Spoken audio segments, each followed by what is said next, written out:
உறவுகளை மன்னிக்க முடியலையா? யாரையாவது மன்னிக்க முடியாம வந்திருக்கீங்களா? அன்னைக்கு மாலை வேளையில கர்த்தர் உங்களோட தான் பேசுறார்.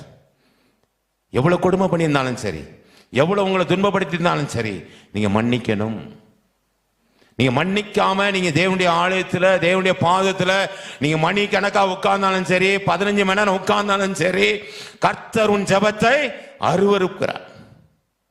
யாரை குறித்து உனக்குள்ள கசப்பு இருக்கக்கூடாது. ரோமர் 12:14 தெளிவாய் சொல்லுது, பழி வாங்குதல் எனக்குரியது, நானே பதில் செய்வேன். மத்தேயு 5ஆம் அதிகாரத்தில் சொல்லப்பட்டிருக்கிறது, நீ உன்னை துக்கப்படுத்துறவனுக்காக ஜெபம் பண்ணு, உன்னை துன்பப்படுத்துறவனுக்கு ஜெபம் பண்ணு.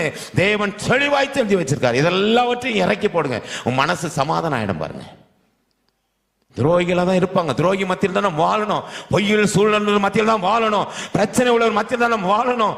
ஆனாலும் கசப்பு நமக்குள்ள என்ன பண்ணக்கூடாது, வைராக்கியம் கோபம் நமக்குள்ள என்ன பண்ணக்கூடாது, இருக்கவே கூடாது. அதனால